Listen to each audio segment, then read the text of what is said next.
Muy buenas tardes, mi gente. Aquí con ustedes la Comadre B with another episode of Comadriando aquí y con café. Today, as you can see, today I have the honor of having here the one and only Veronica, aka Stranger. Yes. So, obviously, like I said, you all know who she is. I wanted to bring her on the show today and talk to us not only about her personal achievements, but she's actually a staple within the community and does a lot of things to help out youth and, you know, people with troubled backgrounds. So I wanted to get into all of that with her. So let's get to it, guys. A ver, comadre, who are you? What are you? What is it you do? Tell us everything. Besides a chingona, I'm a mother, an activist. Oh my God, I'm a friend, loyal friend to the fullest. I don't ever say I'm an actress. Everybody always says I gotta start using that line, but I'm original homegirl from Echo Park. That's my neighborhood, and that's how I always introduce myself. So yeah, that's who I am. Before we start, I want to give you the Comadre tumbler. I give it to all my guests. Oh, yeah, thank you. So later, if you can take a picture yeah, and tag definitely. me or whatever with it, definitely. I'd appreciate that. It's nice. Yes. So, you heard a little bit of what she does. I want to ask questions because I know you guys want to know. You guys just celebrated 30 years of Mi Vida Loca. Yeah. How did that feel when you were like, hey, we made it this far and we're so popular still? It was amazing to see the crowd and just the people on social media, like, you know, congratulating us and thanking us. I don't think it really hits us till we see like all the messages, or we're out there engaging with everybody and they share their stories of what this movie meant to them. Then it blows me away, because I didn't think that this movie had an impact on people the way it did. And when I hear the stories, I'm taken back. Taken back, like in silence. And what I love about it too is the generation that shows up, or that comes to greet you and comes to talk about, you know, the movie, what it's done for them. You have like great grandma, their daughters, and then now their grandkids. The little kids, the little kids. Yes. So to see like the generations and hear the generations talk about the movie, it's overwhelming, but in a good way. It's like it warms your heart, and it's just to know that this movie had such a big impact on people. 30 years, we're strong, and it's still strong out there. Yeah, it's a cult classic. Yeah. Because, you know, like you said, everybody knows about it. You know, the cover and it's just so cool. Yeah. Let me ask you, obviously, you're 30 years older. You just had a birthday, too. Yes. Happy belated birthday. Thank you. How was your mindset then to now? I don't think it was not that much different. I grew up at such a young age. So by the age of 12, I was hanging around with people in their 20s. By the time I was 16, I was already at the 21 and over bars. So I gravitated a lot to older people. Yeah. And I think it's because the environment I was in too. So like when I came from my neighborhood, other than all of us that went to elementary school with each other, we had an older generation of homeboys and homegirls at that time. So they're already mentoring. You guys were already mingling. Unequal. Yeah, we were the youngest of the crowds. There was nobody younger in between that. So growing up around that time I was very mature for my age, very knowledgeable, like of the surroundings, and not just surroundings, but even knowledgeable when it came to school. What's up? Yeah. Like, you know, I always say that I was blessed with the best of both worlds, education, and I had my street knowledge, you know. But so I think the only difference now is that I didn't do some of the dumb things that I used to do, like getting high and that stupid stuff. But it was, but I don't regret it either. I take that all like as a life lesson. You know, that I learned that drugs wasn't for me. I was blessed that I was able to stop getting high just on my own. And I think I only got high for a couple years. PCP was my drug of choice. But I was able to stop, and not like other people, or like people from my neighborhood, other homeboys, homegirls, where they had struggles, and Yeah. and I'm blessed to see that I was able to just quit and Kick not the have habit, to yeah. not have to suffer the way they've done. And Yeah. yeah, Because so those habits they're bad. They're Yeah. bad and sad, and they hurt not just yourself. Obviously, the whole family suffers. yeah, everybody does. That's a good thing. We always talk about that too. Me and my husband, like, man, because like right here in Pomona, we see a lot of that. Yeah. And it unfortunately most of them are homeless, and it just sucks. Like, man, it's like right now 100-degree weather, and they're just on the floor asleep. I know. And it's like, oh my goodness, where are their families? Yeah. Like, go home. It's Yeah. sad. It's really sad. But Yeah. congratulations for stepping above that and getting through that, because not a lot of people can No. be proud to say you succeeded in kicking a Yeah, habit like yeah. And I just one day woke up and didn't want to get high no. It was a blessing that I didn't like it. I didn't like the smell of it. I didn't, Yeah, it just. like, I'm done. Yeah, like it was over, And I thank God for that, because, like I said, it could have been worse. I've had other homeboys and homegirls that really struggled, so Yeah. it could have been That- worse. I'm like tripping out because, like you said, you're straight out, whatever. The day of the opening of Jumped In, that's just saying, like, oh, I don't remember none of the lines or anything because I wasn't sober. I was like, oh my God, she's funny. Like, a lot of people, and I mean this, a lot of people, always act like things didn't happen. And then other people bring it up, and then that's when, no, or embarrassment, Yeah. And it's cool. Like, I'm like you. I own it. If I did it, I'm I did proud of it, it. yeah. It is what it is, and I'm not that no more, Yeah, yeah. So, yeah. We had a question from a friend. Go play it. Yeah, we'll play it so she can feel special. Let's hear the question.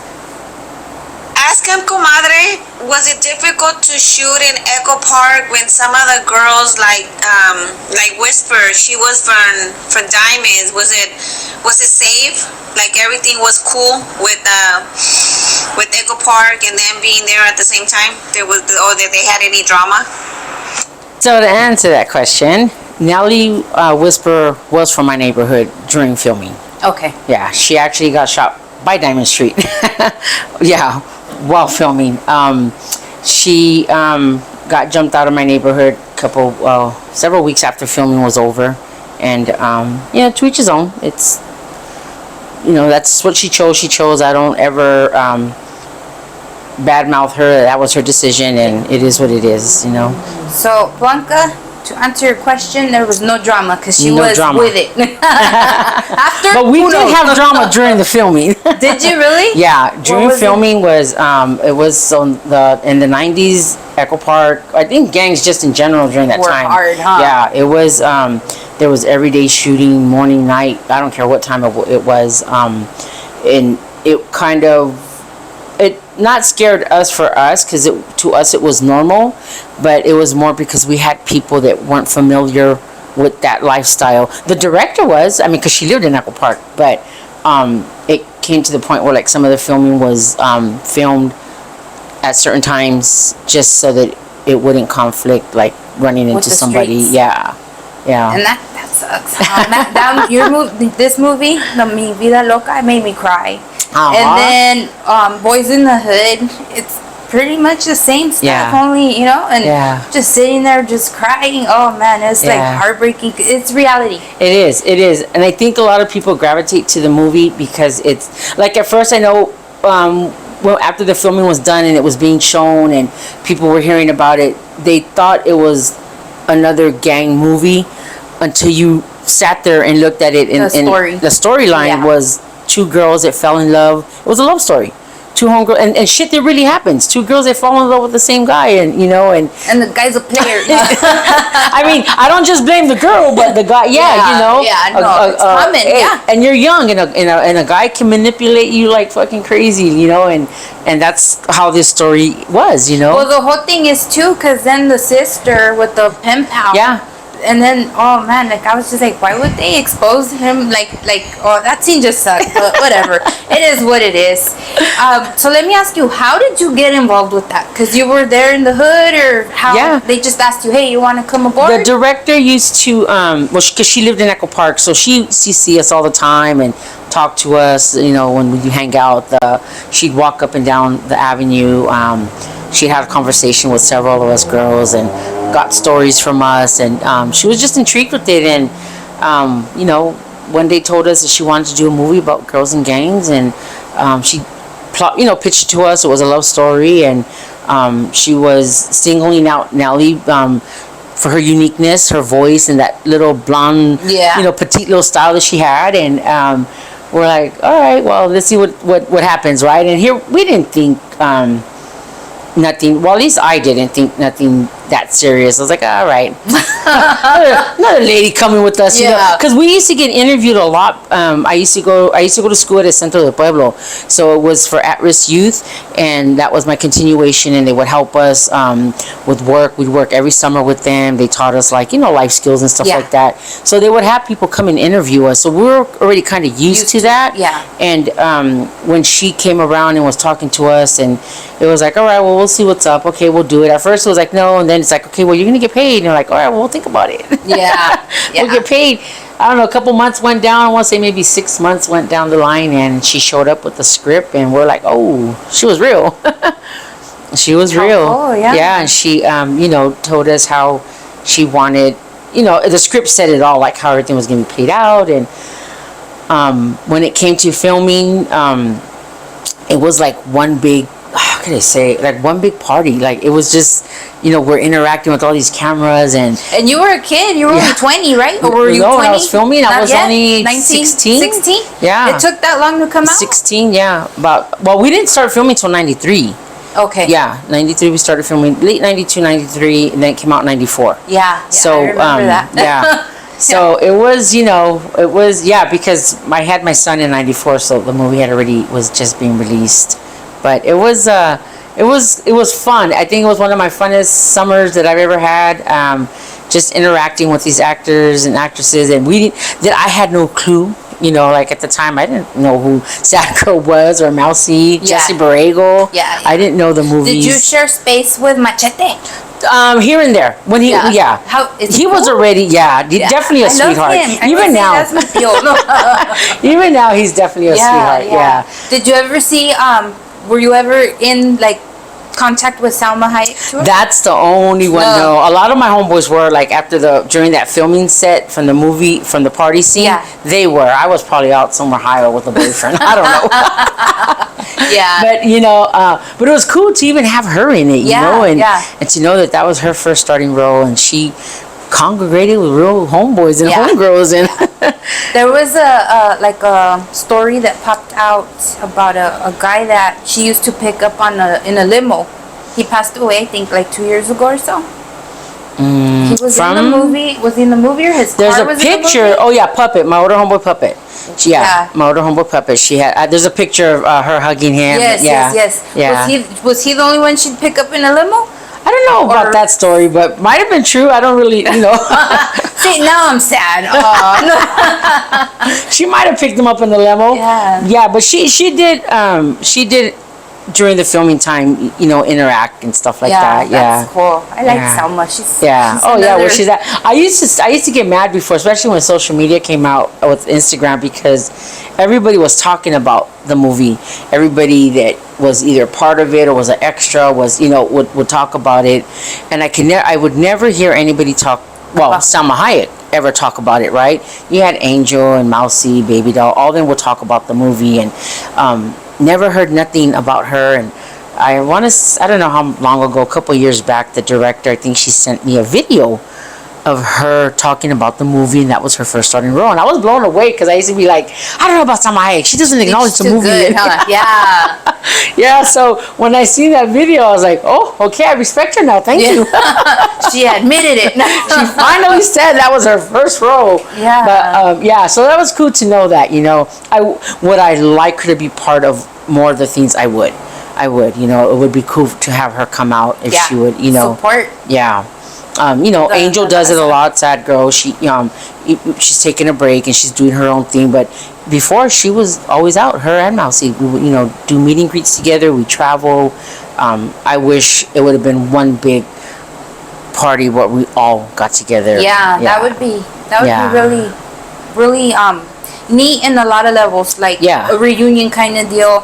you guys are still together, and everybody that looks up to you guys, you know. Even Whisper, I've asked them to, bring her on, invite her. I know they invited her a couple of times, but she, I guess chose not to, and that's fine. I'm to each his own. Like I said, I'm not gonna. She's here. That's all that matters. Yeah. I mean, you got the real homegirl here.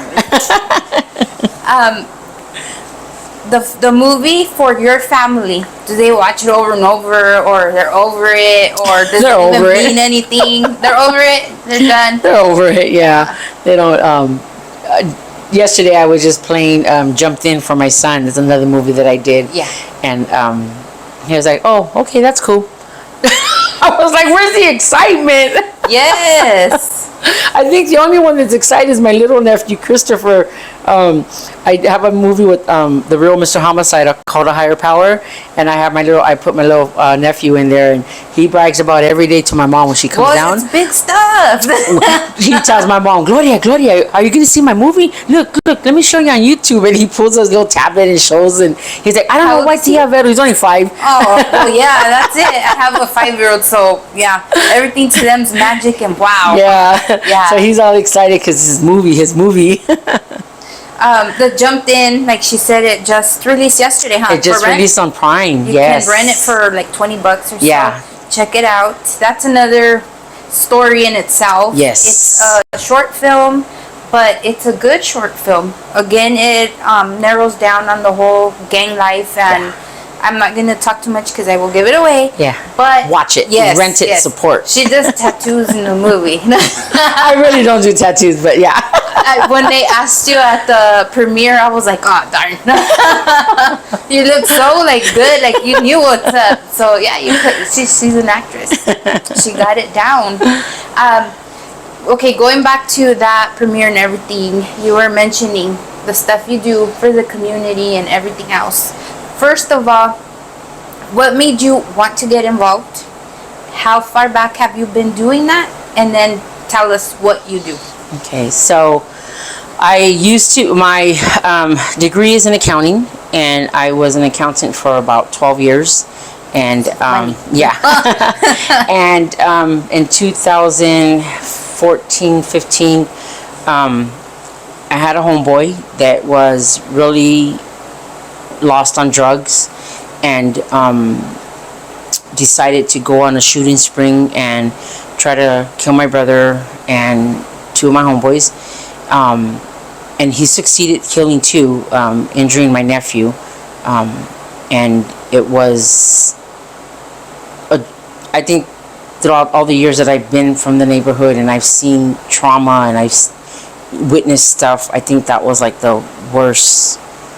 As an adult, I was already an adult to see happen. And I had a friend that came out to try to support the family, and she saw me and we started talking about the program that she does, the services they offer, and it was like helping diffuse the tension between the police and the neighborhood, and then helping the families with victims of crimes and stuff like that.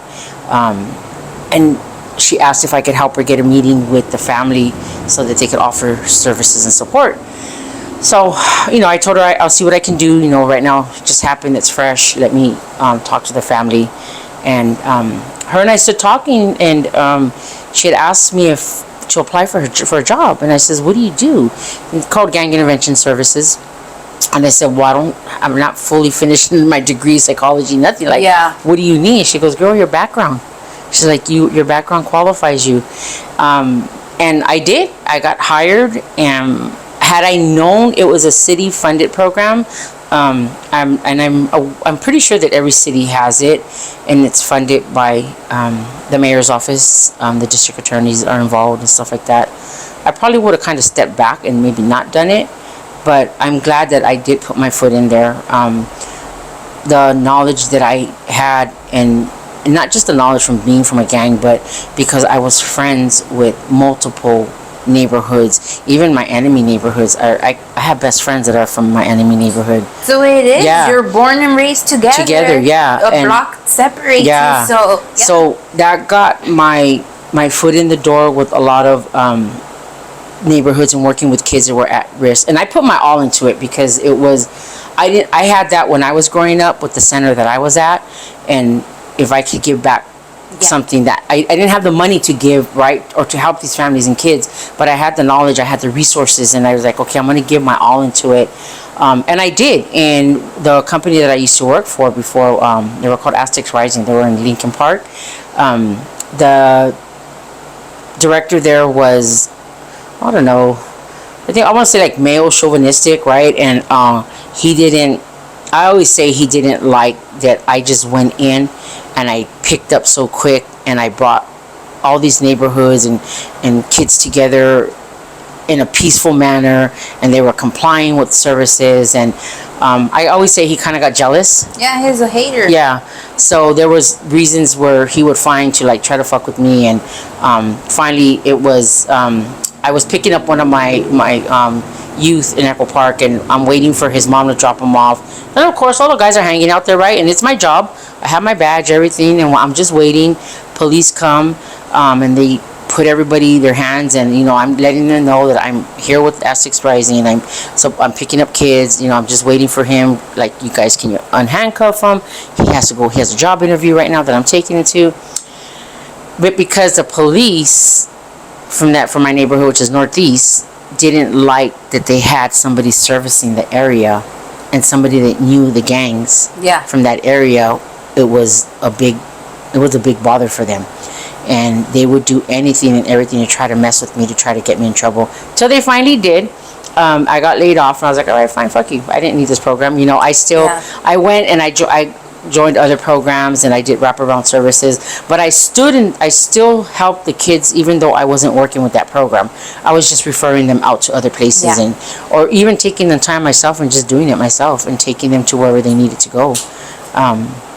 It was so I started to get more involved into the community, helping the kids out. A lot of the families knew me. The police couldn't stand me, and I really didn't care. They give me a name, so they call me I'm the bitch, and I'm the godmother of Echo Park, and I'm like, I'll own it proudly. That's a nice nickname, though, the godmother of Echo Park. Yeah, I'm like, I own it proudly, But don't get me wrong, I went through hell and back for everything that I've done. I got very, very heavy into the community once the injunction hit us, and it was of course for the rival gangs in that district of Echo Park. And since I was already doing the work in there, I had some of my homeboys that got served in prison come out and show me this injunction, and I had no clue what it was. Served in prison? Yeah, which was illegal. Couldn't do. Yeah, it was illegal. Like, what were they served for? For the gang injunction. So it was for the enhancements, gang activity, and it was for gang allegations. So they got served inside. Yeah, they got served inside. You think you're in trouble already? Yeah. Don't get me in more trouble, and they're in trouble. It was crazy because we were the same reaction. We're like, wait a minute, how the fuck you can get served inside? Yeah. You're supposed to get summons out, not while you're in prison already doing time. So one of my homeboys, rest in peace, he brought me the injunction. It was this big old Bible, and I didn't know what to do with it. I'm going through it. I remember one night just going through the pages, and I'm looking at everything that they're saying about Echo Park, and I think it was like the third page. It talks about my family. So they list my brother, his son. They list my son's father, my son, my nephews, and their kids, and they're saying that my brother's the leader, my son's father's second in command, and my nephew's third. And I'm like, when I started reading that, I'm picturing the Godfather, right? Or I'm picturing like that's exactly what I'm like picturing the head of the horse right now with the little. Yeah, right. And then I'm thinking like, those scenes that they show in these mobster movies where they're at the police precinct and they have the pictures on the walls, right? And I'm like, wow. It burned me, first of all, because you mentioned my son. Yes. When I got pregnant, me and his dad were like, this is where it stops. Like, he's not going to be from the neighborhood. We're not going to allow him, and it stopped between you and I, and that was it. And so when I seen that, I was just, my mind was everywhere, and I was mad, and I was pissed, and I wanted to go to the police station and throw that injunction at them and, give them hell. And so I'm trying to figure out what I can do to help. Like, how much can I get involved? And somebody had got posted something on Facebook one day about the injunction. I guess their family members also got served, and she put a meeting that was going to happen in Echo Park, and if anybody got served or is aware of these injunctions, to come out to the park and meet. So I went, and there was people from everywhere. We had people from Oakland, Santa Barbara, Santa Ana, people that had already faced these injunctions, and they came out to educate us on what it is, how we can fight it, what to do. We had other organizations like Youth Justice Coalition. There was this amazing white woman, Kim McGill. Oh my God, that lady I love to death, and she, from time to time, we still keep in contact. She's not with that organization no more, but that lady came from New York. She was in prison herself, came out here and started helping at-risk youth and kids that were serving. She came on her own, like, I don't know why she was already down here, but she was already living in LA. Oh, okay. Yeah, from I guess leaving New York and already living here, and she was already working at that center. She was already fighting the injunctions and stuff, and she would put classes together for us so that we could learn, along with all these other organizations that came, and they were, just putting that knowledge in my head and trying to get me. I'm trying to like grasp everything and understand it, and figure out what we're gonna do. So my homework was to keep going through that injunction and catching the flaws in it. So like the flaws where they were saying were either pictures of my son's father, my nephew, or other homeboys from the neighborhood, and they were saying that this is so and so and these are their tattoos, and I kept looking. I was like, wait a minute, these are not even these, and they were like blurry ass pictures where you couldn't figure out, right? Yeah. So like I would have to like really look to see, and I mean just the stuff that was in there. And then this injunction was written from some lady from fucking Boston. It's like she came. What did she even know? Huh? She only lived, I think, in the area for 7 years, but she was some kind of grant writer that was helping the police. So as I started, marking stuff off in this on the injunction, we had people from the ACLU come out to help us, and I'm sorry to interrupt. In your injunction, was it like you said? It's a big old Bible. Was it everybody in your neighborhood right there? It was everybody. So just chapters on everybody. Yeah, from my neighborhood, neighborhoods from Frogtown, from Diamond Street, and Crazies. And during that time, well, I knew a lot of people from those neighborhoods because it's like one big circle. We all grew up, either went to school together, or they used to run with my neighborhood, or they would hang out with us. So we all knew each other. So I had to go through each different neighborhood and pick stuff out. And when ACLU got on board, they asked me to help them since I knew the community and I knew the people, and I was part of their panel helping them with this injunction, and I would, everything that I find wrong, I'd give to them, and then they do their homework on that. And then there was another gentleman, Josh, oh my God, what was the name of the program? It'll come to my head, but I forgot. But they're in Echo Park, and they're legal. They were all a legal team, and they were also helping us out too with the legal aspects of it as well. So they created like not an amendment, but like an affidavit for me to go take to these kids and have them sign and state that this is not them in the injunction, that they're willing to fight to take their name off of it. Because in this injunction, there were once you were served, you were facing 10 years for gang enhancements, and then another 20 years for gang allegations. It could have been walking with a group of 5 people. Well, guess what? You're walking with a group of 5 people, you're probably plotting something, and you're going to go do something, so I'm going to arrest you, and I have every right to arrest you because the injunction says Echo Park, and your tattoos are Echo Park everywhere, so now I'm going to get you, and guess what? You're facing 30 years now, right off the bat, automatically. And I was like, no, there's no way. I remember when the cops were like really deep on arrest, like pulling over the kids, and I would get a phone call, they got the kids down the street, they were just walking up back home, and I get in my car and I zoom down there and I tell the kids, get in my fucking car now. And the cops would, you're interfering in police activity. I don't give a fuck, they ain't doing shit. And I tell the kids, get in my car, and they would get in the car, and the cops were like, they were mad, but they couldn't do nothing. That's why she's the godmother of Echo Park. I'm like, you're not gonna play. And I would throw out there, you're not gonna play these fucking race cards, you're not gonna do, stop being biased. And I would be yelling so people would hear, so then a crowd would come. I'm like, all right, you want to make a scene, I'm gonna make a bigger scene, watch. And I would do that. I yell at the kids, get on my fucking car, and fuck you, and fuck LAPD, and you guys have no right, and we have the injunction, fuck your injunction, I used to tell them. And so as we started getting deep into it, they were saying we have to get more involved so that you have stronger ties within the community.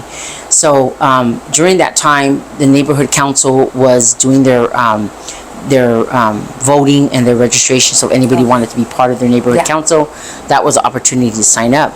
So a lot of us that lived in Echo Park that were helping and fighting the injunction, we signed up. And there was a good maybe 16 of us, or about 16 probably of us. And we all won. I was the first Latina in my neighborhood to have the highest votes ever to be voted. And I remember when they gave the numbers, we were waiting, and they said I won, and it went in like one ear, and all I heard was like hollow in my head, right? I could see everybody cheering and congratulating, and I walked off and I went to the bathroom, and I'm crying in the bathroom, and my son's dad comes to the door and he's like, what's wrong? And I just remember telling him, I don't know what I'm gonna do. Like, I'm crying in tears. He's like, fuck, everybody's life is in my hands, and I have a big commitment now to help these people, and I don't know where I start. I don't have money. Who's gonna give us money to help? And so I'm like, fuck it, I swallowed it, and I was like, I'm gonna do what I have to do.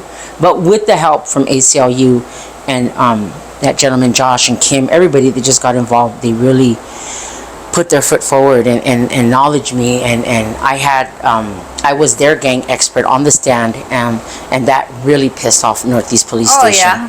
Because you can't argue somebody that knows is from the neighborhood that knows. And I remember going to court, they would try to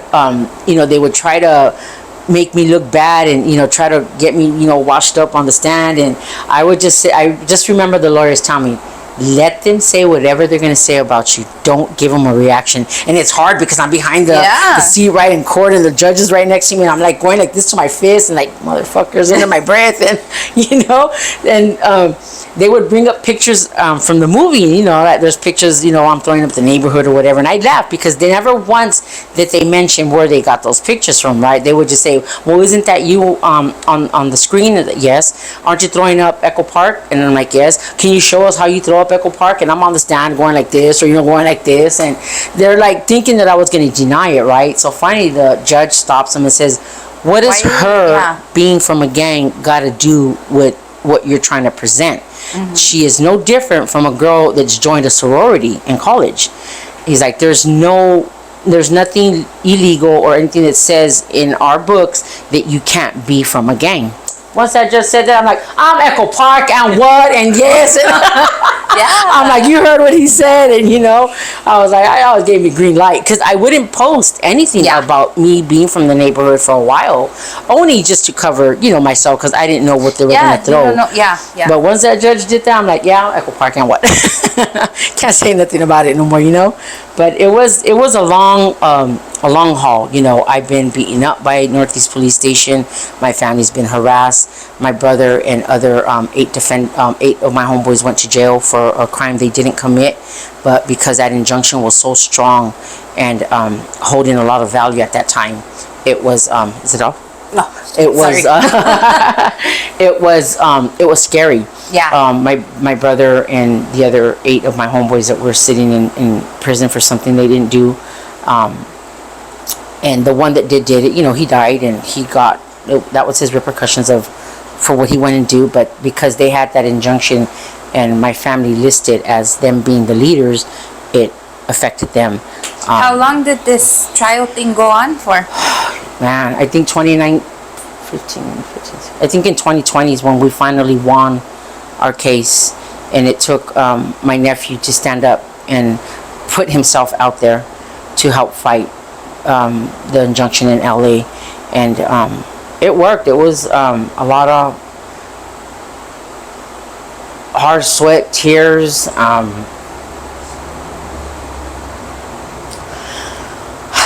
sentimental. It was hard because people think that I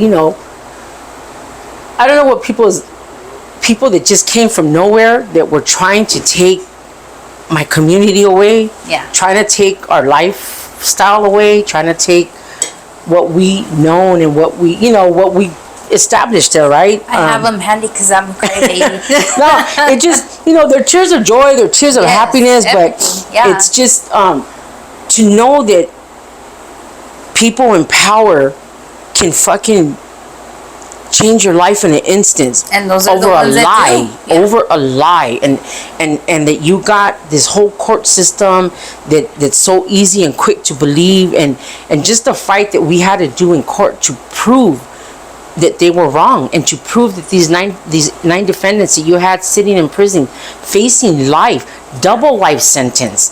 My brother was facing, I think, a 3 life sentence, and it was like for something he didn't do. I remember they wanted, and every public defender they kept giving him was old as hell. They kept calling him different names because they weren't, and we knew that they were fucking with him. Yeah. And I remember one day they wanted them to strip down in court to their boxers so that they can show their tattoos. And my brother was like, fuck them. You got pictures of me, obviously. Use the pictures. But to degrade us and have what us... was going to prove otherwise? Yeah. The face is on the picture. Yeah. You got the pictures there. So it was a lot. Just to make examples out of people, though. Like, his cousin, he's been out for what, about 19 years? 18 years now? Yeah, he's been in for 18 years.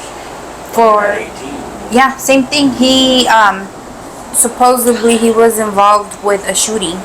He wasn't in that car, but because they knew the people, this and that, he got life, right? They gave him 63 years. He went in at 19. And right now, because of the new law that went in, they're going to have him up for board and all that. Of course, you have to show that you are a productive, everything else. Yeah. Thank goodness he is. So things are looking okay for him. Oh, but that's good. That's the way the system is. It's fucked up that you have to fight for, and the way you have to fight just to prove your innocence. There's people out there that are bad. There's people that deserve to be in jail. And the same thing with like police. There's good ones, you got bad ones. But when you're dealing with nothing but bad policing, it's hard to try to trust the next one. And even to this day, like when they come up, there hasn't been that much activity. I'm not really in deep no more with helping, but I know families in the community that they still call me, reach out to me. I guide them, I give them the resources that I could. But it's funny when I see all these new police now, they come and they'll come and address me. Hey, Vero, what's up? And like, who the fuck are you? Don't talk to me like you know me. Seriously, because they'll address us like that. And I always say, they have our pictures on the walls in their gang unit station, right? And they're like, that's so and so, that's the sister, that's the wife, that's the ex-wife, that's this, And I'm just like, because how do you know us? How do you know my face and know me as Vero? And I always don't fucking ever address me as Vero. I'm Veronica to you. The way you want, officer, or yes ma'am or no ma'am, I'm Veronica to you. And they're like, oh shit. Yeah, she is the bitch. I'm like, I sure am. It's respect. No, it is. Yeah, and that's what I was taught growing up. It's my values are not just because what my family's taught me, but that's what I learned from my neighborhood. Growing up with nothing but older homeboys in my neighborhood during my time, it was you respect your area, respect where you live, respect your elders, right? Your community. Don't write on it. Don't steal from your people. That's what I learned, and it's hard now because a lot of these kids in this new generation don't care. They ain't no more like us. That cloth is long gone, and everybody's learning from internet and what they see off internet, music videos, and it's sad. It really breaks my heart, but it is what it is. And a lot of it's because drugs. A lot of these older homeboys that either were in prison and got hooked on the dope, and they came out and they try to kick it and they can't. So none of these neighborhoods don't have those older generations to teach them what we learned back in our days. And it's sad. I see a lot of stuff like on social media, and I'm just like, there's that song by Kendrick Lamar, and he's talking about somebody getting shot, and then you post it on social media and you're doing it just for the likes and the air hugs. I was That shit just hits gonna me say every that. time. Yeah. I'm like, that's my song. I play this shit every morning in the car. I'm like, that's me. When he's singing, I'm like, that's me. I can hear my voice saying all his words. You know, and I'm like, and then I love when he goes into the park, you know, I hate the way you look, I hate the way you dress. And I'm like, yeah, I hate it, I hate it, I hate it. Yes. That my friend came over from Stockton last week to do a photo shoot, and I was telling her, at least here in Pomona, we don't have homeboy looking cholos no more. You don't even know who's gangbanging. You're just Yeah. like, huh. You see them with little socks and little shorts. They Yeah. even shave their legs sometimes now. It's like, are you really hard, liar? No. So it's like crazy. It's like a whole different world. Or they have Yeah. that, I tripped out with that whole Edgar look. Yes.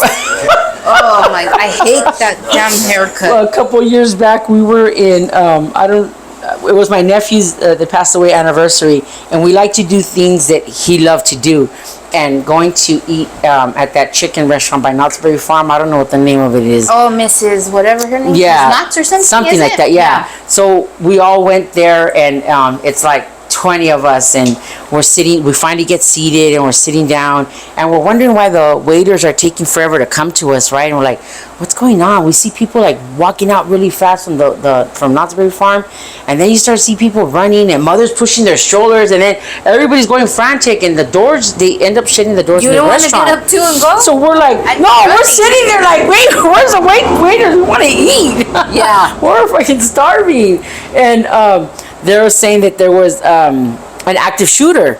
So a fight had broke out with a bunch of these Edgar kids, and across the street on the other side of the gas station, there was somebody that shot into the theme park.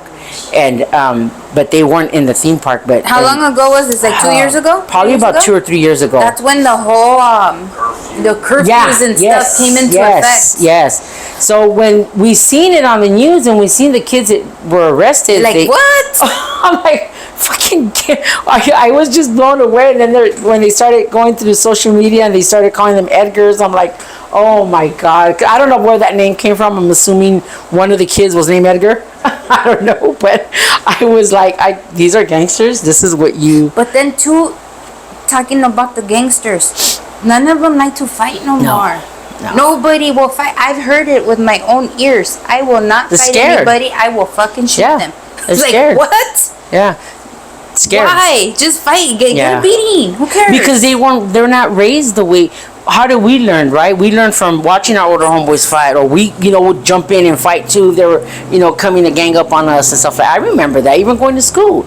You had dudes and fucking broads come and different, rivals, and they were ready to fight with you. I never grew up like that. I wasn't in that scene at all. But I grew up with Yeah. it, so I know You were it. aware of it. I was very aware of it. That's why I was scared of it. Like, I don't want to get beat up by a bunch of people. Fuck that. Yeah, But I never claimed to be a badass. Never. I'm very sweet. I'm very loving, but whether I get my ass kicked or not, I'm not gonna let you punk me. Like I'm still gonna fight. I'm gonna try. Whether you're male, female. I got in more fights with guys than I have girls, and I got my ass kicked by them. But I don't let myself down. Yeah. I just not too long ago, probably about 3-4 years ago, I was fighting with some girl, and her fucking man got pressed, and he came and socked me, and I'm fighting with him, like fuck you and fuck her, and but I didn't let myself down. Like I'm like, your bitch can't fight, I'm sorry, but I'm never one to claim that I'm a badass, but I'm not ever one to ever back down.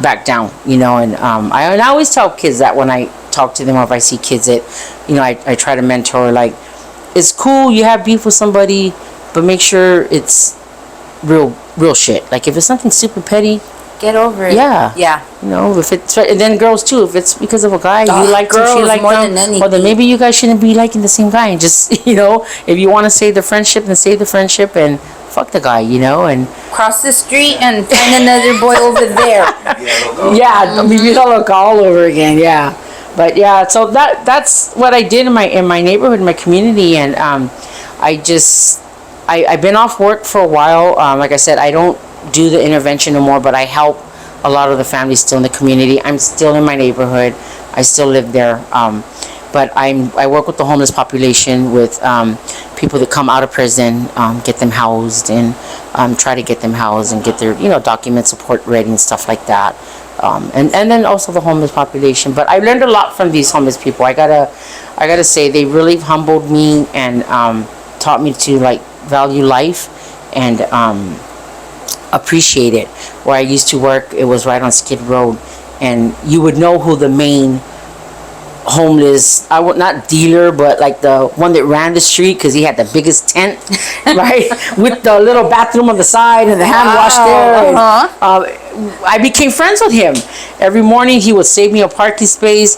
Everybody would give him their food stamps. He would go shopping. He had a big old ice chest out there. He had the grill, and every morning he'd have breakfast ready for me. I have a breakfast burrito in the beginning. It was like, okay, I'm gonna take it inside. Thank you. You know, but he was clean. He would work with gloves and stuff. Had an apron and everything. And one day I felt bad, and I was like, "Sit, eat with me." And I'm like, oh, "All right, I got time." And that just broke that, how can I say it? I guess for him, it not broke him, but it made him feel more, I can trust her. Comfortable. That yeah. barrier. Yeah. Yeah. It broke that barrier. And we were friends. Every morning I get to work, I have a parking. Everybody was struggling looking for parking, but not me. Yeah. I have parking and breakfast. It was cool, you know, just VIP right there. Right? For the godmother of Echo Park. But it was how I always say it's how I get along with people. Yeah. Because I understand the streets. I understand, you know, what the drugs and what we go through and what we've gone through. I can gravitate to people so and especially guys. I was a tomboy. I was always with my brother. That was the only way I could go out, and I have a really strong bond when it comes to men. Like my best friends are guys, and I would go out to the bars with them. And I remember when my son's father used to come out with me, and he used to hear the way they would talk to me, and they talk about the girl they just banged last night, and what they you know just another homeboy, huh? I remember one time coming home, and he'd be like, "You don't get like weirded out that they talk?" I'm like, "No, like if I can give them advice, I'm gonna give them advice." It's the same thing. It's just different coming from It's the same and that thing. kind of like put a not a void, but it kind of put like a little maybe hate with some of my homegirls because I was treated different. You were one of the guys, though. Yeah. I've always been one of the guys too. Yeah, That's what I always say. I'm one of the guys. I'm just cuter. Right? Yeah, that's it. I can dress down and I can dress good, you know. And but it built me to be this strong person. Yeah. I was able to handle stuff, and I was able to be, you know, tough. And I maybe had my little crying moments here and there, but I didn't really care what my homegirls thought. They liked me. They didn't. At the end of the day, you weren't my concern. I was with my homeboys, so that's who I was with most of the time. And if I wasn't with them, then I had a boyfriend. I was with my boyfriend or whatever. But so that kind of put like a little wedge in with my homegirls and me. A lot of my homegirls too were like I shared earlier, were like, you know, one-hit wonders. They were around maybe for like their junior high time of the season, and then they moved or they disappeared or they didn't come around no more, and some got pregnant, some went away. So it was really, there I went back hanging out with the guys again, because there wasn't really that many girls that were around. Or some of my homegirls did get pregnant early, so now they were mothers and they were home. They weren't out to be hanging out with, and so there was Vero hanging out with the boys again. But it was something I always did, and I don't regret anything. I always say that I don't regret anything of my life. I think everything was a lesson learned for me, and everything continues to still be a lesson learned for me, the things that I do. I just know that, you know, I have that knowledge, that strong knowledge to continue, not just to fight, but for me, for everybody else, as much, in any way that I could. Yeah. You know, I don't have the money, like I said, but if I can give you, share my knowledge and share what I've learned and teach the next one, and that one learns, whether they do or they don't, because I had a couple homeboys that I've taken in my house and I've got them jobs. Get and right. Yeah, you know, they ended up wanting the faster way of life, and that was selling drugs and running with people they shouldn't, and now they're not here, they're dead. And you know, but at least I can say I tried to give you that knowledge. They didn't want to take it, and for those that did take, you know, what I showed them and taught them, they're living a better life now. And that's where it's at the end of the day. Because I know, I can see the relation, like, with you and me. You want to be there for that person and help out in hopes that they get a better ending in whatever it is they decide to do. Because yeah, me too. I love to be involved with the community. Before we started this interview, we were talking about a group that she's supporting as well. It's called Women in Progress. The main area is here in Pomona down the street, and what they offer is help to women that are in prison, coming out of prison, you know, helping them get back on their feet. And like I mentioned to her, that's where it's at, because a lot of people are very judgmental. Yeah. They figure just because their look, okay, that's what they're about, or because they're in jail, they did do it. You mentioned it. A lot of times they don't do it. They're innocent. And they have that whole, you know, hat on. Yeah. And people just despise them, and they give them a certain treatment, and that's not fair. It's not. I always tell people when they go on interviews that they always ask me, well, how do you do an interview? And I always use that opportunity when they ask you, so tell me about yourself. And that's my opportunity to let you know who Vero really is. Yes. And I don't sugarcoat nothing. I'd be like, you know what? I used to do this, this, and that, and I've changed my life. I'm here to teach the next one. I'm here to learn. I'm here to, you know, teach you guys what I know, whatever you guys want to teach me. I'm here to take it all in and, you know, just grow from there. And people, sometimes they sit there like intimidated, but I win them over, you know. And I was like, and I always tell them, I'm here to work. I'm not here to make friends. I can be cordial. I can communicate. I'm a team player. I'm all of that. But at the end of the day, work is work. And when I go home, I leave it here behind, you know. And that gets them to be like, I like you. Then I'll hear from like the assistant. They're like, oh, they like you. I don't know what you said in the interview, but whatever you said, you know, they really liked and they gravitated to it. It's like, it's just being truthful, you know. Being truthful. I think I try to share that with a lot of people. Lately, I've been off of work. I've been off for like about a year, since June 30th, and it goes back to my childhood. So I had a breakdown, and I was diagnosed with severe anxiety and depression, and because I let a motherfucker break me, and it was a supervisor. But it goes back to my childhood, because I respect my values, and I expect everybody to have those same values.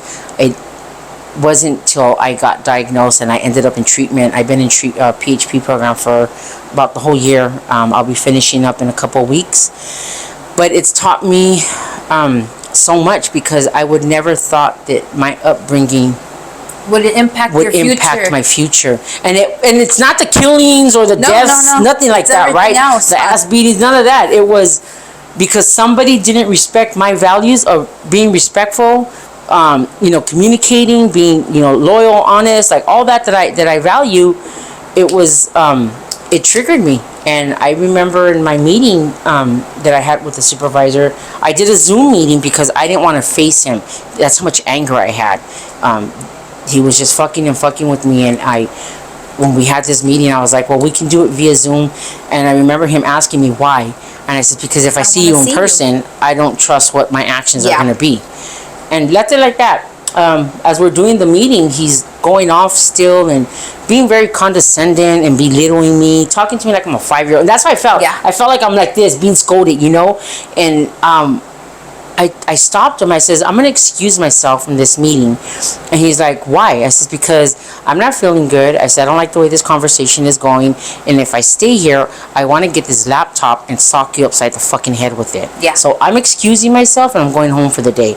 I shut it off. I clocked out, and I left. And I remember going to the car and crying, like, with anger and fucking, because I wanted to beat his ass. That's what I wanted. I wanted to be that old Vero. That's how I used to handle stuff. Fight with somebody. You didn't like me? Okay, fuck you. You know, don't like me, we're gonna fight.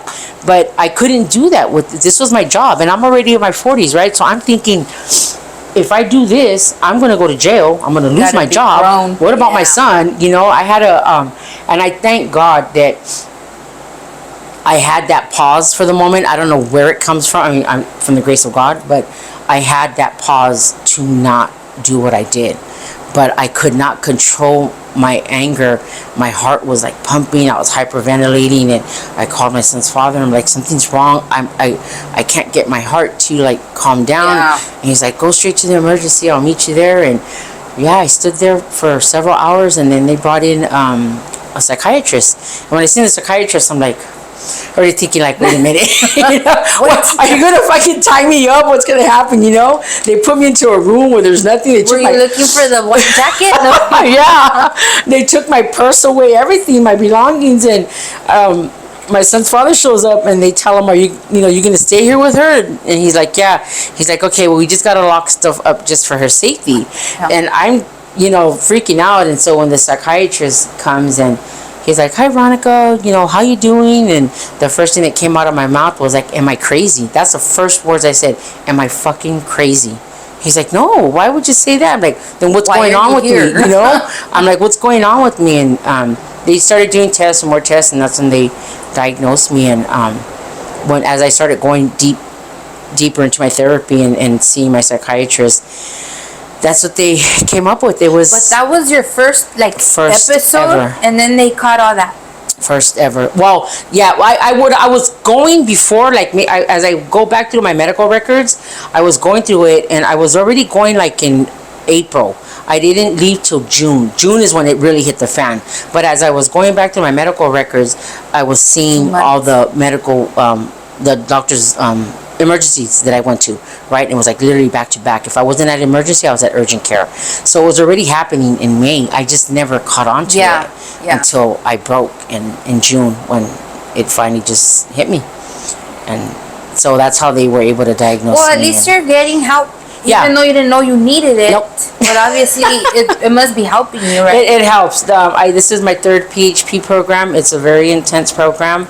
I'm there from the morning till about 4 o'clock. We have group sessions all the time and different topics, and we talk about anger and where it comes from. We talk about our values and what we expect. So I've learned this whole year being in a mental health program that I can't expect people to be like me. I can't expect them to all have those same values either. So I learned acceptance to be a big part of my life, and just having to tell myself that I can't change them, but I can change me. And I just have to remind myself, and that's my motivation every morning. I can't change what's going to happen today. I can't change people, but I can help and change me. And that's what gets me through my day. That and water. I love the ocean, the beach.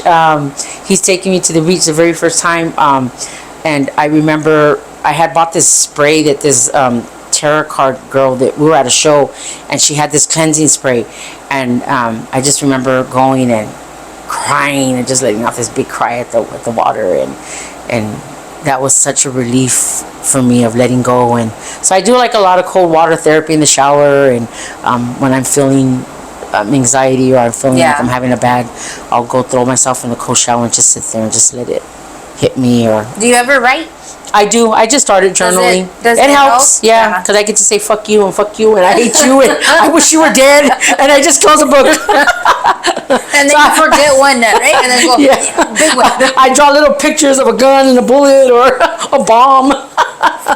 It works though. It does help. And here, before, I used to think, these fucking white people know therapy and journaling, but it really helps to get things off your mind, and it takes that distress away from you. Yeah, I have a lot of anxiety too, and I guess people don't think I'm that way because I don't do anxious stuff at all. You could just see me like right now, and I'm like having a freaking heart attack, you know.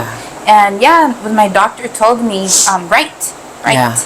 And I've always been a writer, always. But then I started doing the mom thing, and it just wasn't my priority at all. Yeah. And once my doctor told me, I started, and I feel way better all it's the like time. a relief. I'm at ease. Yeah. I'm at ease. If I'm not calling him, I'm writing, or I'm doing something. And see, my trigger's this one over here.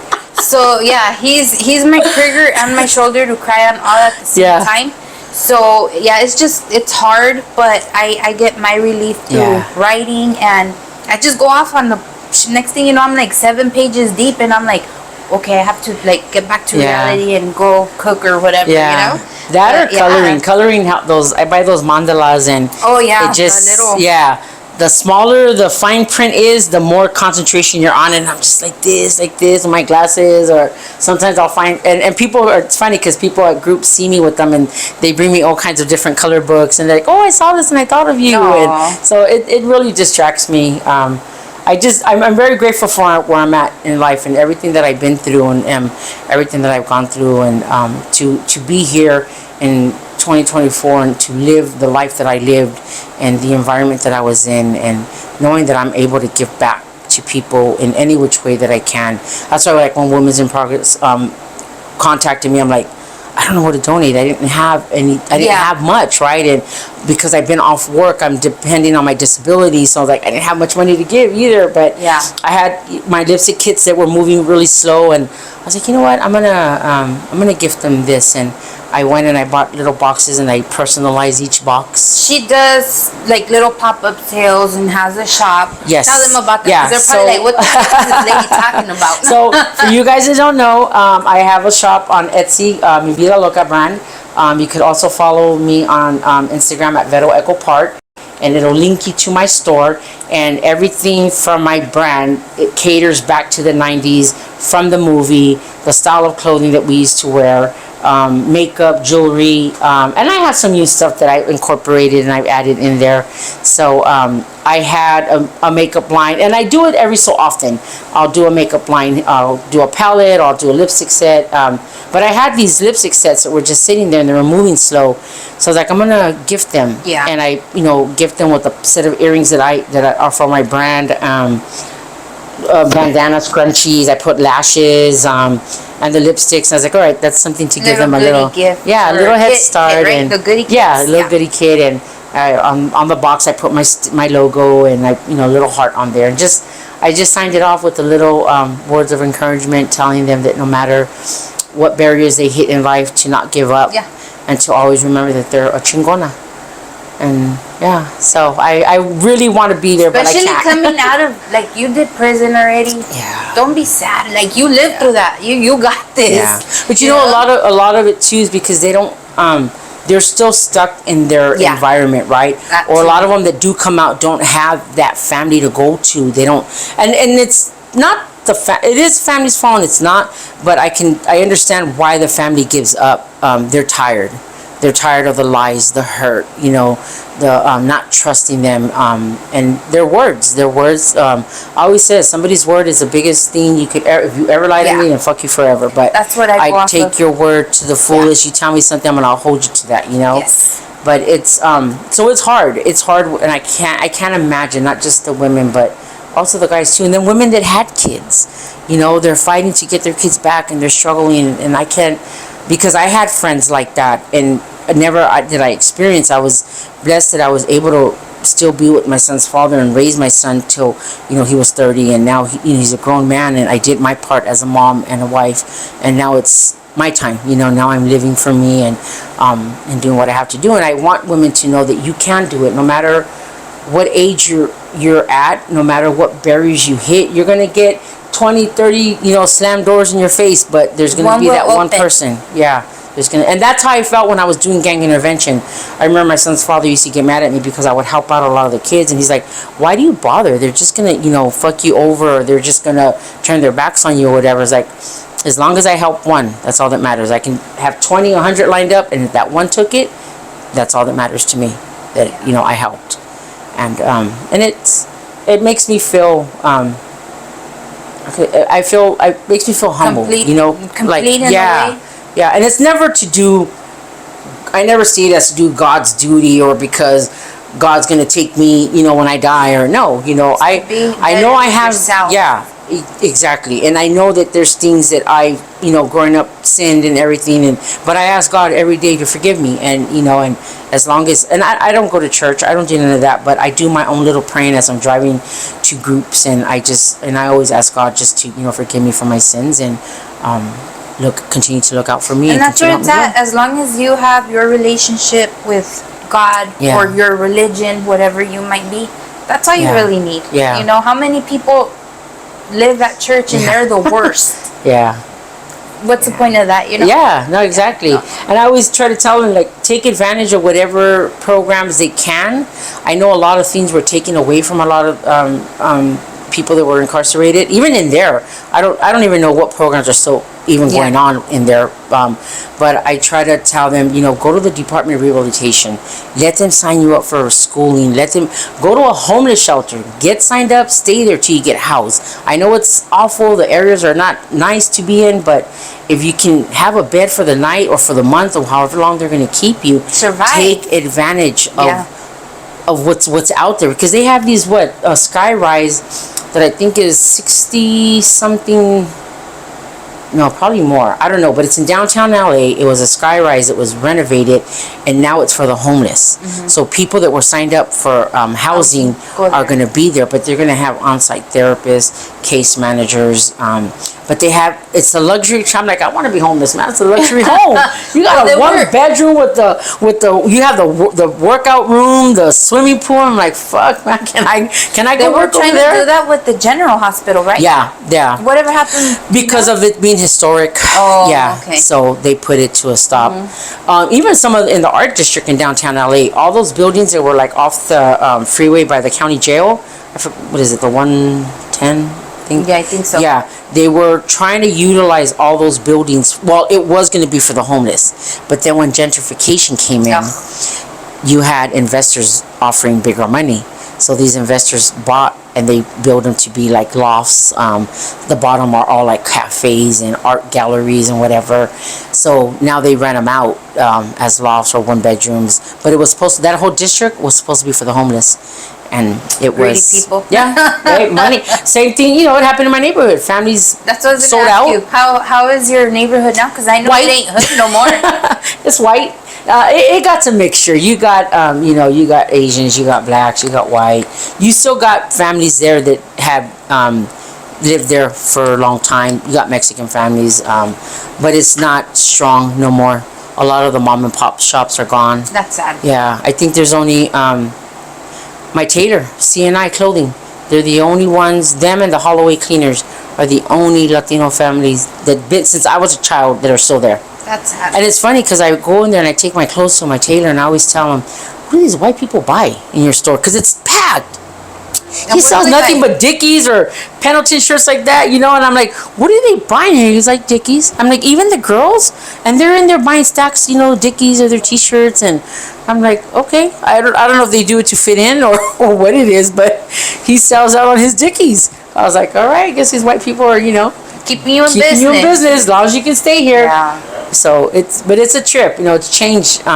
You got the lake now that has the swans, and That's where I want to go. I was just telling him like 2 weeks ago, I want to go paddle in there. It's so pretty. Yeah, I've been there all my life, and I've never even when it was a boats, I've never gotten on those. I don't know, something about that water was just because it's green. Well, now it's a wetland, so it's not that deep. I think it comes waist high, so we're to fall in. But it's wetlands for the animals and the birds that come when they migrate and stuff like that. Yeah. So they. And then you guys have the real nice historic homes, huh? On the other side. On Carroll Street. And those went up like 10 times more too. You gotta be a billionaire. I wouldn't even say millionaire more, or a billionaire to own those. But those are long-time families that still live there. Okay. Yeah. Well, that's good. Yeah, they still live there. I love that. There's one house there that has a porch in the front, and the top part has the circle.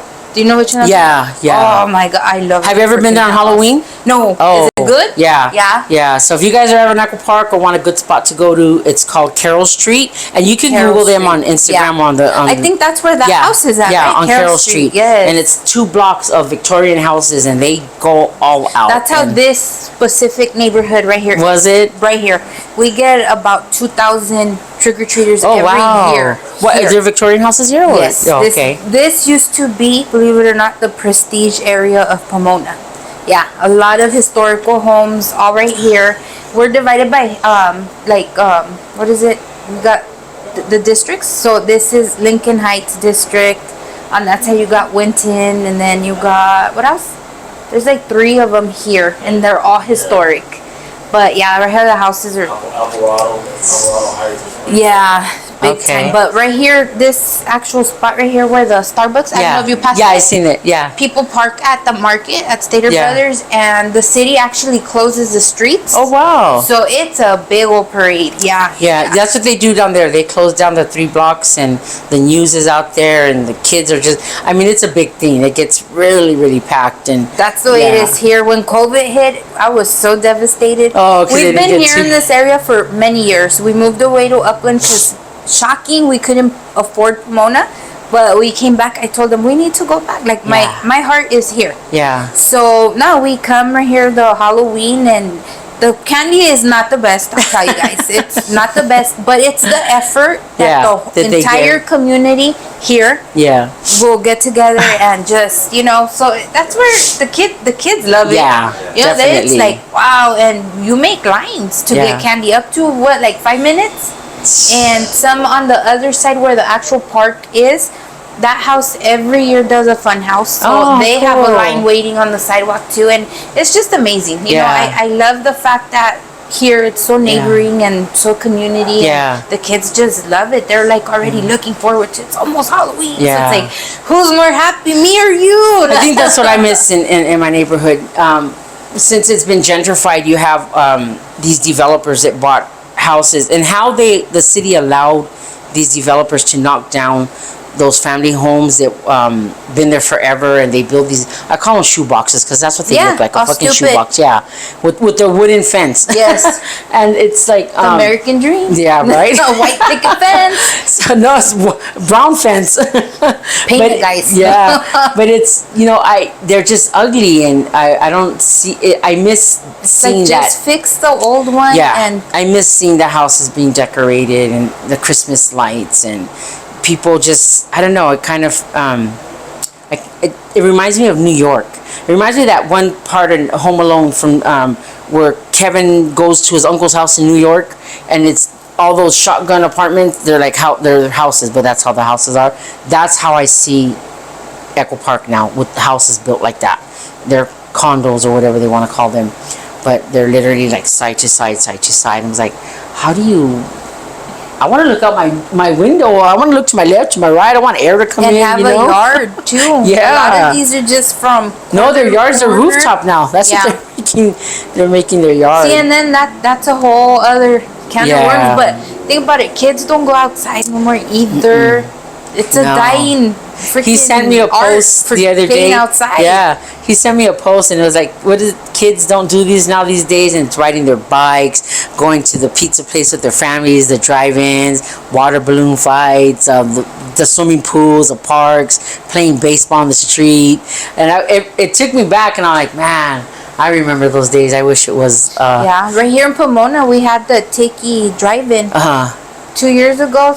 They demolished it. Within seconds, it's already warehouses and warehouses. Like, we don't need no more warehouses. Yeah. Leave it. You Yeah. know, we would always go to the drive-in. My kid, Yeah. my oldest one, we used to have a bunch of friends, and we would all just pick up burritos or pizza, whatever. Yeah. We'd sit there and just have fun, and like, I guess more than enough fun, because it's shut up. It's like, we're enjoying our Yeah. time No, here. my This is where neighborhood- it's at. You My know? neighborhood was a playground. You had hills, and we had Kite Hill that we would go play on. We slide down the hills with the cardboard boxes. There was just so much, and every hill in my neighborhood led to Elysian Park.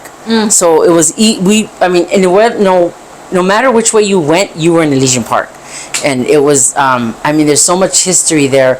Echo Park used to be old Hollywood. You had a lot of actors that came from there. A lot of movies that were filmed there.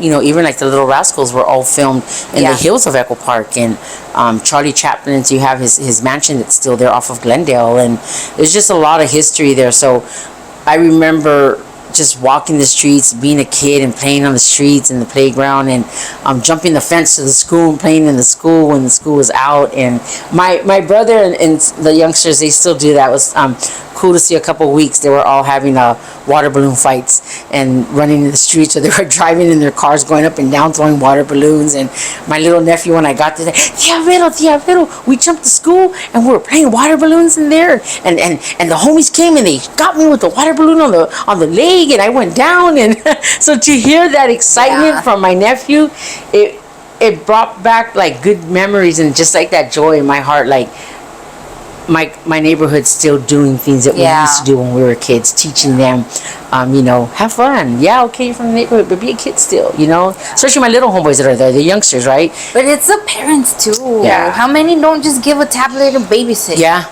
How do you expect your kid to be active if you just sit there and hear? Yeah, it's an easy way sad. out. That's sad too. That's child abuse. I think so. Like, let them run. I think so. My mom tells my niece all the time, get him off, get my nephew off the laptop. So they time him, they limit him. Yes. And like right now that it's summertime, they let him go up there with my brother, and that's where they're all playing football up there. They're playing with the water balloons, and so he loves being out there with all the guys. And I told my niece that's cool because he's gonna, as he gets older, he's gonna, now that he's going into kindergarten in the bigger school, he's gonna teach his friends, hey, tell your mom, can we play water balloons, or let's, and it's gonna teach those kids that are white what we do for fun. Yeah. How you can use the streets for fun, not just for bad, because it's not all, Yeah. And then a lot of it too, like you said, is it's the moms, but if it's not the moms, it's kids that want to grow up fast, that are hooked on that social media and think that that's the lifestyle.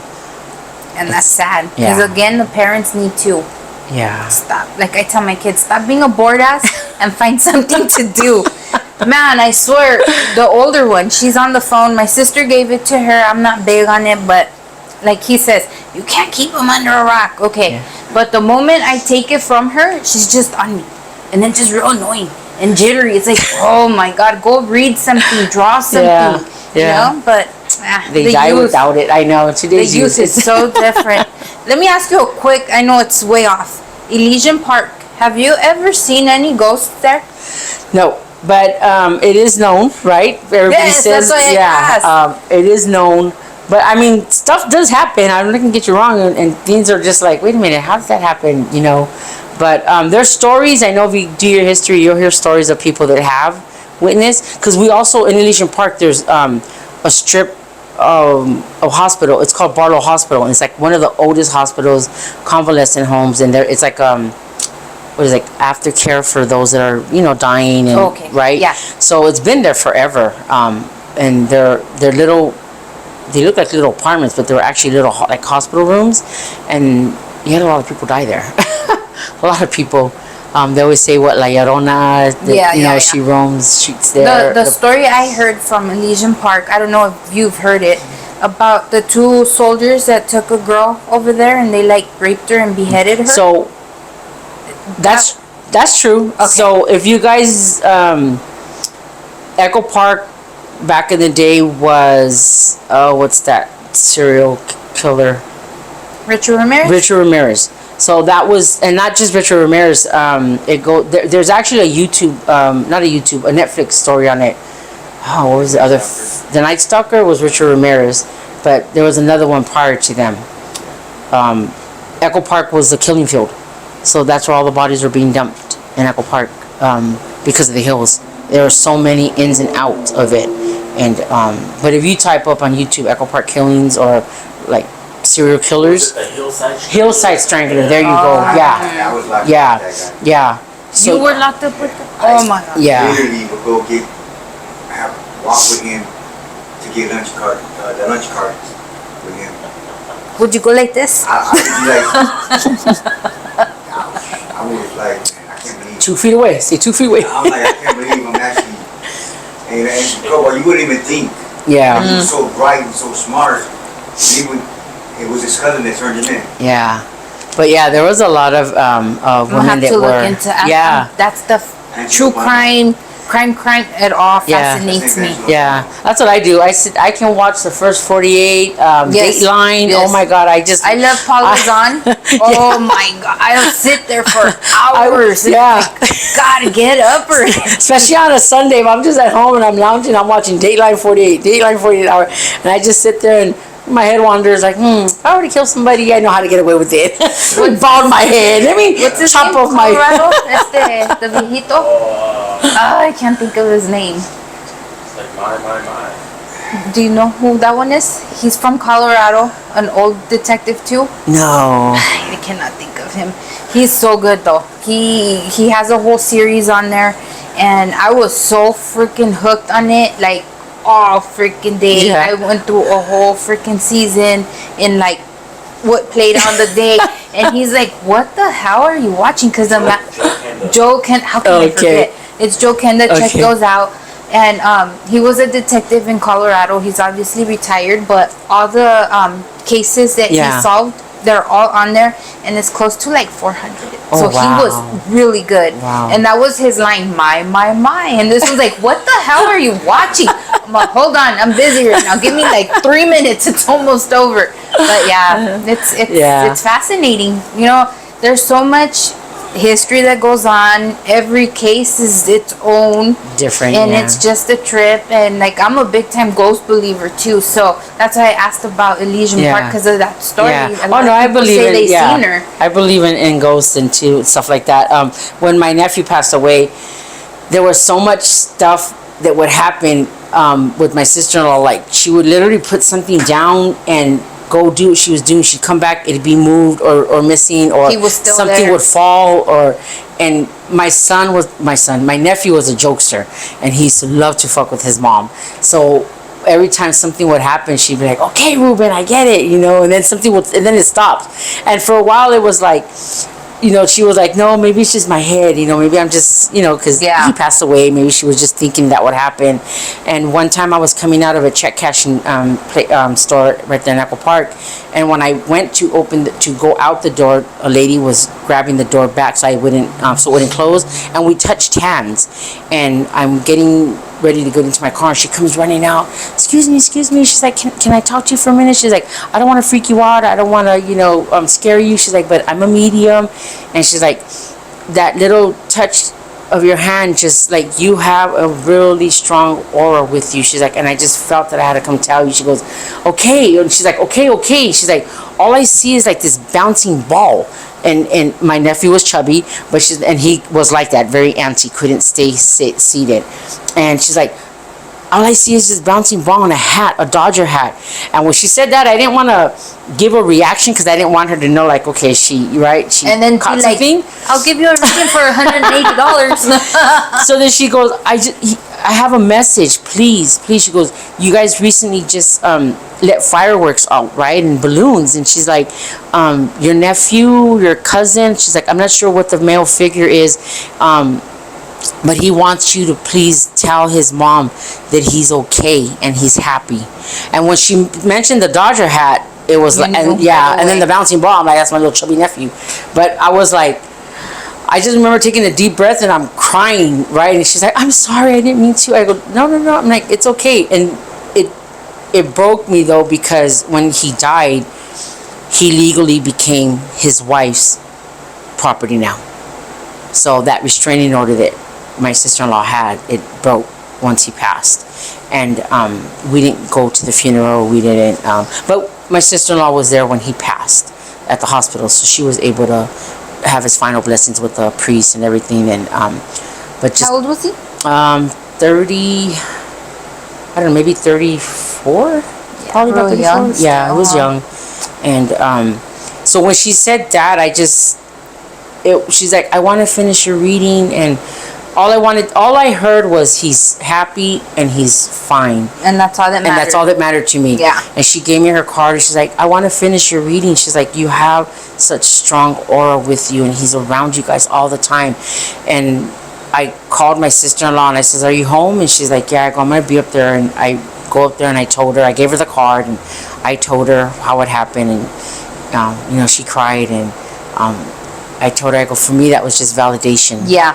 That no matter how his death, how ugly it was, he's still good. He was good, and he was and to hear that he was fine and happy, because we didn't get to see him, you know, the last minutes. And so that brought a lot of closure. And I always have I have another friend that does readings, and she's always telling me little things about him, and so it validates that he's always around. But stuff happens in her house and in my house. Sometimes my dog will just be staring at the corner of the wall, and she's growling and just staring, and you see the little hairs on the back of her back. I was like, okay, just tell Ruben, leave you alone. I said, throw the ball to Ruben, and I'll throw like her toy or something, and just to distract her. But we know there's a presence there, and I really feel it every time we do. His anniversary comes up, well, for his death and his birthday, we do balloons and we let out fireworks for him.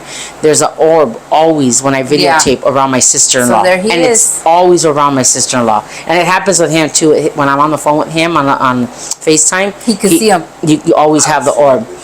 I snap the pictures for him to show him, and one time I send him a picture and you can see like little wings, like it looks like He's little. trying to prove. He's like, let me see what this guy's Yeah, about. I don't know if you believe me or not, but I didn't when believe it at first, but then when I seen it, like, Yeah.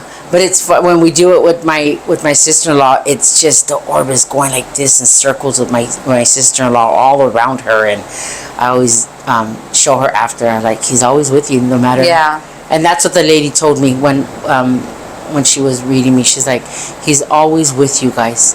And he wasn't really around us that much because the wife was bitter and didn't want him with us, and so. But I'm like, well, we have him after life, so Yeah. Well, that's where it's at. All right. Well, I guess we'll wrap this up. Is there anything else you want to throw out there? What else can we expect from you? What's coming next? Any big projects you might be doing? Yes, so I just Jumped In by Miguel Garcia just came out on Prime. You guys, please go support these young producers, Horaza, and that are trying to make a name for themselves and bring these movies to light for you guys to share with not just your families, your kids. Talk about real life stories. Please, support him. And I have another movie with the real Mr. Homicide, and I think next year that one should be released. It's called A Higher Power. And then I just got cast for another movie next year, Hill Street Heist. Hill Street Heist, and that's with Angel Ray. She's did a movie called Sam's Cry, and it talks about a young boy that was in youth authority that had anxiety and was killed by the COs in youth authority. But because of his anxiety, people weren't aware of what was going on at that time, because I think it took place like maybe in the late 80s, 90s, somewhere around there. Is it a true story? Yeah, true story. Okay. Yeah. So that one's called Sam's Cry. And the new one is Hill Street High, so that'll be filming next year. How fun. Yeah, just getting recognized and being out there for doing these, because I never say I'm an actress, but I guess now, I'm an actress.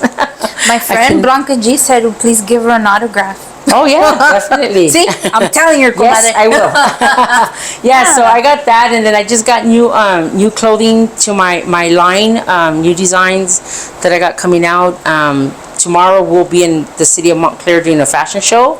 So you guys, city of Montclair, come on out to my God, what is it called? The Canyon. The Canyon. Thank you. I'm not from the area, but and we're also celebrating my good friend Chino Mike's birthday.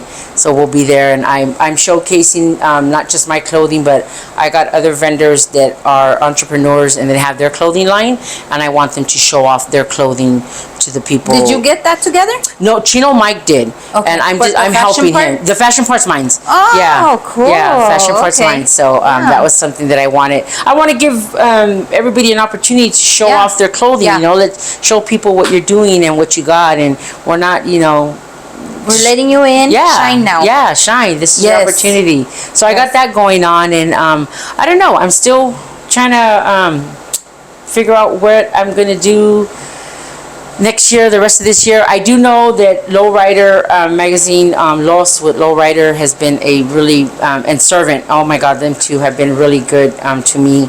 And I will be in Vegas for the Lowrider show. I had the opportunity to do it here in LA with them, and so how neat. So for you guys out in Vegas, I'll be out there. This when October. Is that? October. Mm-hmm. October. Okay. Yeah. I know there's a ceremony coming up when they're inducting the for the lowriders too. Yeah. The upholstery shop. What is it called? Juniors? Is it? I don't remember the. Yeah. I'm horrible. I'm real good with Junior, with little Jose. And yeah, he just told me this past week that his dad's getting Oh, inducted. how So cool. yeah, the cover of the Yeah. East Side Story, right? Okay. So that's something I'm all Yeah. excited about. I want to go Yeah. cover it. Supposedly it was gonna be Mandalay Bay, but now they don't know. Oh. So I'm flexible either way. We'll be there.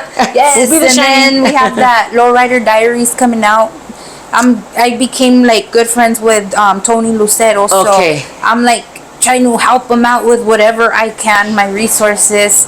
So it's fun. It's fun Yeah. to be in the whole program, the scene with the people, the raza, Yeah. you know, the culture and stuff. Yeah. So yeah, that's Yeah, good. I try to be out there as much as I can.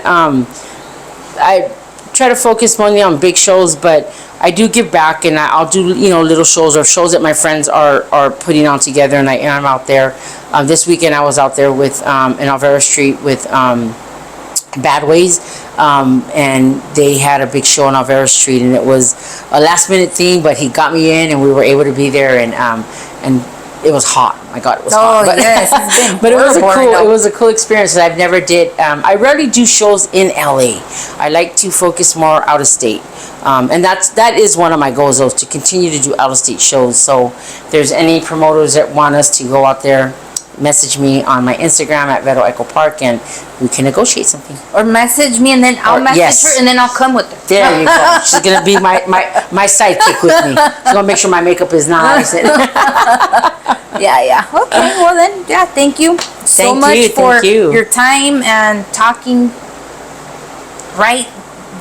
Giving it to us raw. I don't like sugarcoat stuff either, and that's what it is, guys. Yeah. So have a great rest of your afternoon. I will put her handle up on Instagram if you don't know it yet.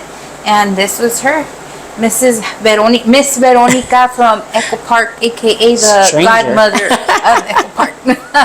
Don't address her like Vero. It's Veronica to you. You look at her when you talk to her. All right, guys. Los adoro. Bye. Bye.